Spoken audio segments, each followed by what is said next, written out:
आज हम देखेंगे कि ऑब्जेक्ट्स को फाइल्स में कैसे स्टोर करवाया जा सकता है। इसके दो तरीके हैं। एक, सीरियलाइज्ड ऑब्जेक्ट्स को फाइल में राइट करवा लिया जाए। दूसरा, ऑब्जेक्ट्स की स्टेट्स को किसी सेपरेटर को से सेपरेट करवाकर उनको प्लेन टेक्स्ट फाइल्स में रखवा लिया जाए। ये आर्टिकल मैं एक बुक से एक्सप्लेन कर रहा हूँ। बुक का नाम है हेड फर्स्ट जावा। इसका लिंक डिस्क्रिप्शन में मिल जाएगा। डिस्क्रिप्शन वाली बुक का जो है वो सेकंड एडिशन है। तो हमें पता है कि ऑब्जेक्ट्स के पास स्टेट्स होती हैं, ठीक है, और कुछ ना कुछ बिहेवियर्स होते हैं। यानी कि अगर मेरे पास कोई गेम कैरेक्टर है और उसकी स्टेट्स है पावर्स, टाइप और वेपन, तो वो कुछ इस तरह की होंगी। मतलब उसकी पावर किसी ऑब्जेक्ट की 50 है, उसकी टाइप एल्फ है और वेपन बो और सब कुछ। तो एक तरीका ये है कि हम इनके सीरियलाइज्ड ऑब्जेक्ट्स जो है एक फाइल में राइट करवा लें। सीरियलाइजेशन का मतलब ये है कि वो इस ऑब्जेक्ट्स को बाइनरी स्ट्रीम में कन्वर्ट करवाकर उनको जो है एक फ्लैट फाइल में एज इट इज पूरा ऑब्जेक्ट जो है वो स्टोर करवा लेते हैं। दूसरा तरीका ये है कि प्लेन टेक्स्ट फाइल में हम इनको किसी सेपरेटर के जरिए सेपरेट करवाकर इसकी सारी स्टेट्स को वहां पर लिखते हैं। जिस तरह हमारे पास ये 3 ऑब्जेक्ट्स थे, तो अगर हम इसका सीरियलाइजेशन करवाएंगे तो हमें कुछ इस तरह की चीज जो है वो देखने को मिलेगी फाइल में। कुछ इस तरह की लिखेंगे क्योंकि ये सारी बाइनरी है, ठीक है, और ये इतनी ज्यादा रीडेबल नहीं है, ह्यूमनली रीडेबल नहीं है। दूसरा तरीका ये था कि हम बाइनरी की बजाय हम प्लेन टेक्स्ट फाइल में ये सारी स्टेट्स रखवा दें और किसी सेपरेटर से सेपरेट करवा लें। जिस तरह सबसे पहले पावर रखवा दी, उसके बाद उसकी टाइप और उसके बाद जितने जो है वो लिस्ट ऑफ वेपन्स। तो एक ऑब्जेक्ट यहाँ पर जो है \n आ जाएगा क्योंकि न्यू लाइन है। जब आप इसको प्रोग्राम में रीड करेंगे तो यहाँ पर \n होगा और ये दरमियान से जो है कोमा। तो जब भी आपको कोमा मिलेगा इसका मतलब है ये एक स्टेट है और कोमा के बाद दूसरी स्टेट है, और जब \n मिलेगा तो मतलब ये पूरा एक कंप्लीट ऑब्जेक्ट है। तो एक तरीका ये है कि आप एक फाइल के अंदर, प्लेन फाइल के अंदर रखवा लें डेटा और फिर उस प्लेन फाइल से रीड करवा लें। दूसरा तरीका ये है कि आप इसकी बजाय डायरेक्ट ऑब्जेक्ट सीरियलाइज करवा लें और उसकी बाइनरी स्ट्रीम बनाकर उसको फाइल में रखवा लें और बाद में वो सीरियलाइज्ड ऑब्जेक्ट्स ही रीड कर लें, ठीक है। तो सीरियलाइजेशन करने के लिए सबसे पहले ऑब्जेक्ट सीरियलाइजेशन करने के लिए आपको पहले एक फाइल आउटपुट स्ट्रीम की जरूरत है, ठीक है। जिस तरह ये कोड लिखा हुआ है कि सबसे पहले आपने एक फाइल स्ट्रीम ले ली और उसके जरिए आपने एक आउटपुट फाइल क्रिएट कर ली, ठीक है। ये हम फाइल हैंडलिंग में ये सारा काम कर चुके हैं। उसके बाद आपने यहाँ पर एक ऑब्जेक्ट स्ट्रीम का ऑब्जेक्ट क्रिएट करना है और उसके अंदर यही वाला ऑब्जेक्ट देना है जिसकी आपने फाइल दी है। जिस तरह हम वहां पर स्कैनर क्लास के अंदर जिस फाइल को रीड करना होता था उसका ऑब्जेक्ट देते थे, या फाइल राइटर क्लास के अंदर जिस क्लास को राइट करवाना होता था, जिस फाइल में राइट करवाना होता था उस स्ट्रीम का ऑब्जेक्ट देते थे। तो इसी तरह ऑब्जेक्ट स्ट्रीम में, ऑब्जेक्ट आउटपुट स्ट्रीम में भी आपने ये सेम काम करना है। उसके बाद सिंपल सा काम है कि आपने उस ऑब्जेक्ट को यूज करते हुए राइट ऑब्जेक्ट का मेथड कॉल करना है और जिस भी ऑब्जेक्ट को आपने राइट करवाना है, जिस तरह हमारे पास ये कैरेक्टर 1 2 3 थे, तो इनको जब राइट करवाना तो सिंपल आपने कैरेक्टर 1 कैरेक्टर 2 कैरेक्टर 3 वो वहां पर राइट करवा लेना और ये सीरियलाइज होके उस फाइल में राइट करवा देंगे। सिमिलर उसी तरह फाइल हैंडलिंग में जिस तरह हम काम करते थे उसके बाद क्लोज, तो सेम वही काम है। सबसे पहले फाइल आउटपुट स्ट्रीम बना ली, उसके बाद ऑब्जेक्ट आउटपुट स्ट्रीम का ऑब्जेक्ट बना लिया और उसके बाद आपने अपना ऑब्जेक्ट जो है वो राइट करवा लिया और राइट करने के बाद ये फाइल को आपने क्लोज कर दिया। That is similar as file handling. तो आपके पास एक ऑब्जेक्ट था, आपने उसके ऑब्जेक्ट्स को फ्लैटन किया। इसका मतलब ये है कि आपने उस ऑब्जेक्ट्स के सारे बिहेवियर सेपरेट कर लिए और उस ऑब्जेक्ट्स को आपने उसकी बाइनरी बनाकर पूरी एक फाइल में रख दी एज बाइट्स, ठीक है। तो ये थी ऑब्जेक्ट सीरियलाइजेशन। अच्छा जी, एक चीज आप नोट कर लें कि जब आपने कोई ऑब्जेक्ट किसी क्लास को सीरियलाइज करवाना है तो उसको आपने जो है सीरियलाइजेबल इंटरफेस को इंप्लीमेंट करवाना है, इसके बगैर वो सीरियलाइज नहीं होगी। इस इंटरफेस को इंप्लीमेंट करवाने का मतलब सिर्फ एक ही है कि आपको पता लग जाए कि ऑब्जेक्ट आपकी क्लास जो है ये सीरियलाइज होगी, ठीक है। और अगर आपकी सुपर क्लास जो है इस इंटरफेस को इंप्लीमेंट कर रही है तो सब क्लासेस को इंप्लीमेंट करने की जरूरत नहीं है। इस इंटरफेस के अंदर कोई ऐसा मेथड नहीं है जिसको आपने जो है इंप्लीमेंट करना हो। ये सिर्फ आपको ये बता रही है कि आपकी ये क्लास सीरियलाइज होगी। तो फॉर एग्जांपल आपने ये बॉक्स की क्लास अगर सीरियलाइज करवानी है तो आप क्या करेंगे, सबसे पहले इंप्लीमेंट करेंगे इसको सीरियलाइजेबल को, और ये सारे एट्रीब्यूट हैं जो कि आपके सेव किए जाएंगे। और यहाँ पर ये देखिए, पहले फाइल आउटपुट स्ट्रीम का ऑब्जेक्ट बना लिया, फिर ऑब्जेक्ट आउटपुट स्ट्रीम का ऑब्जेक्ट बना लिया और फिर राइट ऑब्जेक्ट और क्लोज। और जिस तरह आपको हमने फाइल हैंडलिंग में किया था कि इसको ट्राई कैच ब्लॉक में रखते थे, सेम उसी तरह हमने इसको ट्राई कैच ब्लॉक में रख दिया। ये वाली लाइन बेशक आपने ना लिखनी हो तो ना लिखिएगा, सिर्फ आपको उसको ट्राई कैच ब्लॉक के अंदर लिखना है। अच्छा, अब आपने कुछ वेरिएबल्स को, हो सकता है कि आपने स्किप करवाना हो सीरियलाइजेशन प्रोसेस के अंदर, तो उसके लिए जो कीवर्ड यूज होता है वो ट्रांजिस्टेंस कीवर्ड का यूज होता है, ताकि अगर आपने कोई वेरिएबल जिसको आपने जो है सीरियलाइजेशन के अंदर आप चाहते हैं कि वो ना सेव हो, तो उसको आप ट्रांजिस्टेंट जो वेरिएबल जो है वो डिक्लेयर करेंगे और वो सेव नहीं होंगे सीरियलाइजेशन के दौरान। मैं इसको जल्दी जल्दी से स्किप कर रहा हूँ, अगर आपने डिटेल में पढ़ना है तो बुक का लिंक अवेलेबल है। ये बुक का जो चैप्टर पेज नंबर आप देख सकते हैं इधर 49 439 है, इस पे जाकर आप ये पूरी आर्टिकल जो है वो डिटेल से पढ़ सकते हैं। अब जब आपने ऑब्जेक्ट सीरियलाइज कर रहे हैं तो उनको दोबारा रीड करवाने के लिए आपको उसको डी सीरियलाइज करवाना पड़ेगा। डी सीरियलाइजेशन ऐसी है जैसे आप फाइल रीड करवाते हो, सीरियलाइजेशन ऐसी है जैसे आप फाइल राइट करवाते हो, डी सीरियलाइजेशन का मतलब है फाइल रीड करवाते हो। तो इसको सबसे पहले फाइल इनपुट स्ट्रीम का ऑब्जेक्ट बना लेना, उसके बाद आपने उधर फाइल का नेम देना जिस फाइल को आप रीड करवाना चाहते हैं। उसके बाद आपने ऑब्जेक्ट इनपुट स्ट्रीम का ऑब्जेक्ट बनाना है और उसमें ये फाइल वाली स्ट्रीम देनी है जिसका आपने ऑब्जेक्ट बनाया है ऑलरेडी। और इसी तरह आपने ये बात याद रखनी है कि आपने उनको सेम ऑर्डर के अंदर जो है वो रीड करवाना है, और आपको ये पता होना चाहिए कि आपने उसके अंदर कितने ऑब्जेक्ट्स रखे थे। आपको जिन ऑब्जेक्ट्स को आपने सीरियलाइज करवाया है आपने उनको सेम ऑर्डर के अंदर डीसीरियलाइज करवाना है, और उसके बाद आपको ये भी पता होना चाहिए कि आपने उस फाइल के अंदर कितने ऑब्जेक्ट्स रखे थे। तो बेशक आप ये सारी डिटेल जो है किसी और फाइल में सिंपल ये स्टोर करवा लें कि इसके अंदर मैंने कितने ऑब्जेक्ट्स रखवाए थे, वहां से आप रीड करवाकर उतने जो है ऑब्जेक्ट्स यहाँ पर रीड करवा लें। तो इसी तरह उसने 3 ऑब्जेक्ट रखवाए थे, तो 3 ऑब्जेक्ट उसने रीड ऑब्जेक्ट के मेथड के जरिए जो है रीड किया फाइल से। उसके बाद इन सबको ऑब्जेक्ट्स क्लास के अंदर रखवा दिया सबसे पहले, और बाद में इनको कास्ट करवा लिया अपने गेम कैरेक्टर के कास्ट में।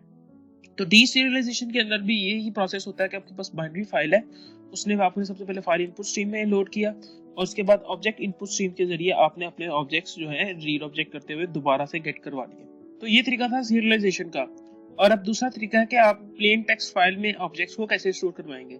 उसके लिए सिंपल ऐसे ही है जैसे आप अपनी सिंपल दूसरी फाइल में काम करते हो, बस इसमें यह है कि आप कोई डेलिमिटर यहाँ पे ले लेंगे, कोई सेपरेटर यहाँ पे ले लेंगे, that could be tab, that could be your coma separated file और एनीथिंग एल्स। और लाइन जब एंड हो रहा है, जब ऑब्जेक्ट एंड हो रहा है, तो या तो आप इधर बैकस्लैश एंड न्यू लाइन से इसको खत्म कर लें, या इधर कोई और सेपरेटर ले लें जैसे सेमीकोलन वगैरह, और इसी तरह फिर उसको फाइल को रीड करवा लें। इसकी एक एग्जांपल देखते हैं यही वाली। तो ये मेरे पास गेम कनेक्टर की क्लास है, ठीक है। ये देखें सीरियलाइज भी है, आप इसको सीरियलाइज भी करवा सकते हैं, लेकिन अभी मैं इसको फाइल हैंडलिंग से करवाऊंगा। तो ये उसके 3 मेथड्स और ये बाकी इसके गेट मेथड्स। गेट वेपन्स का मेथड क्या करता है, मुझे पूरी एक स्ट्रिंग रिटर्न करवा देता है वेपन्स की सारे पेंट करवा कर, ठीक है। बाकी वो वैसे के वैसे ही रिटर्न करते हैं। और ऑब्जेक्ट क्रिएट करने के लिए मुझे तीनों पैरामीटर कंस्ट्रक्टर में पास करना पड़ता है। और ये मेरी क्लास है फाइल राइटर की। चूंकि मैं फाइल हैंडलिंग यूज करनी है तो इसलिए मैंने java.io पूरी इंपोर्ट करवा ली, ठीक है। तो मैंने अब ये वही वाले 3 ऑब्जेक्ट्स यहाँ पर क्रिएट करवा लिए 1 2 3, और उनके ये सारे पैरामीटर्स जो है यहाँ पर पास करवा दिए। ये पूरी एक अरे पास की हुई है स्ट्रिंग्स की, जो कि उसकी वेपन्स की लिस्ट जो है वो क्रिएट करवा देगी। उसके बाद मैंने सबसे पहले अपनी एक फाइल क्रिएट कर ली फाइल से, ठीक है, फाइल gamecharacter.txt के नाम की। और ये वाला मेथड भी हमने फाइल हैंडलिंग में डिस्कस किया हुआ है, क्रिएट न्यू फाइल वगैरह का। तो उसके बाद हमने फाइल राइटर का जो है वो क्लास का ऑब्जेक्ट बना लिया ताकि हम इस फाइल के अंदर लिखवा सकें। तो अब इसके अंदर हम सिंपल रखवाते हैं अपने कैरेक्टर्स। तो सिंपल पेन डॉट राइट का मेथड यूज करेंगे, और मैं भी सिर्फ पहला ऑब्जेक्ट रखवा रहा हूँ, ये सारे रखवा देते हैं। चलो 1 डॉट गेट पावर, उसके बाद यहाँ पर comma plus 1 dot gate type, उसके बाद फिर कॉमा, क्योंकि कॉमा सेपरेटेड है, और उसके बाद 1 डॉट गेट वेपन्स, और इसके बाद जो है हमें एक बैकस्लैश n, या कोई भी आप इसको डेलिमिटर वगैरह रखवा सकते हैं, यहाँ पर आप सेमीकोलन रखवा सकते हैं, टैब रखवा सकते हैं। तो ये मैंने अपना पहला ऑब्जेक्ट 1 वाला रखवा दिया। अब हम इसी तरह 2 और 3 भी रखवा देंगे। तो ये जहाँ पे 1 है यहाँ पे मैं 2 रखवा देता हूँ।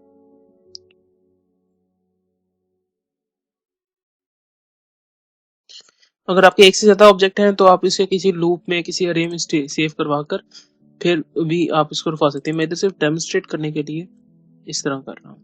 तो अब इस कोड को जो है वो रन करके देखते हैं और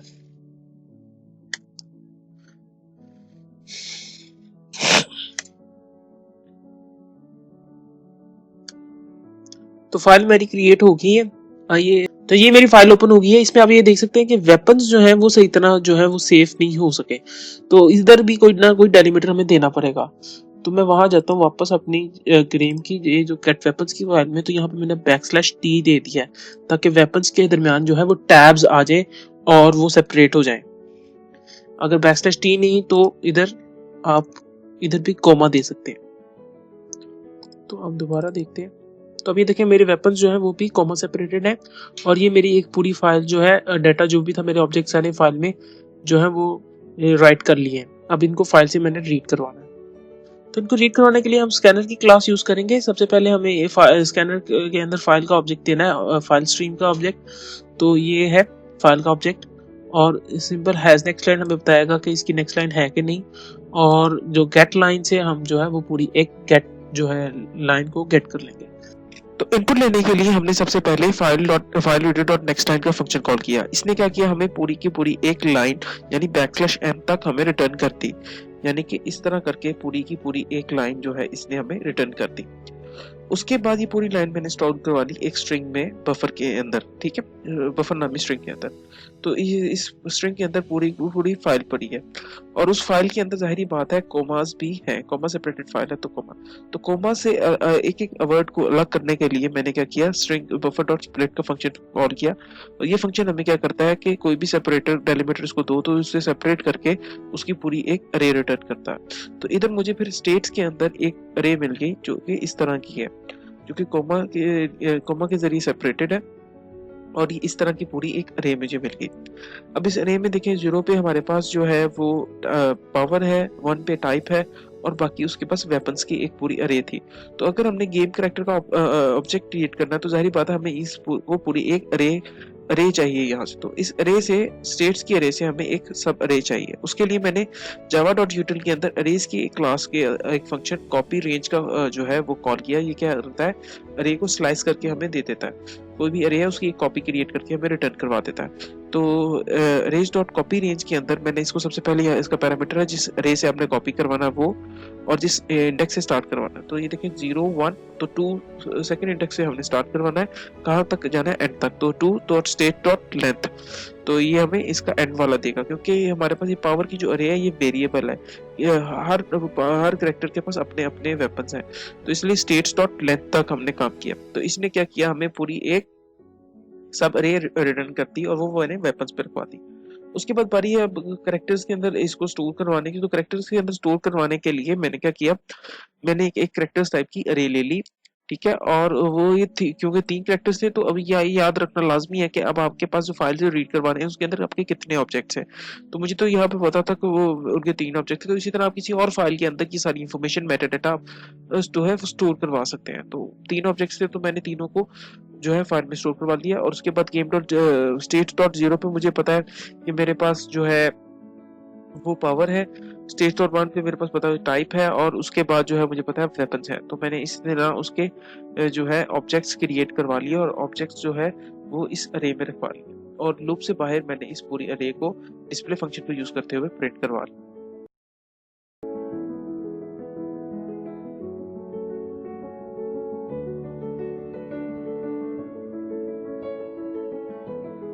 तो ये था हमारे फाइल के अंदर कैसे हम ऑब्जेक्ट्स को स्टोर करवाते हैं और फिर ऑब्जेक्ट्स को फाइल से कैसे रीड करवाते हैं। तो इसमें जो सीरियलाइजेशन वाला मेथड है वो ज़रा बेहतर है क्योंकि उसका सारा काम आपको ये सारा कोड लिखना नहीं पड़ता, और लेकिन आप ये दोनों मेथड्स यूज कर सकते हैं। Thank you very much. और जो है डिस्क्रिप्शन के अंदर बुक का लिंक है, अगर आपने डिटेल में इस टॉपिक को पढ़ना है तो आप उसको डिस्क्रिप्शन से पढ़ सकते हैं।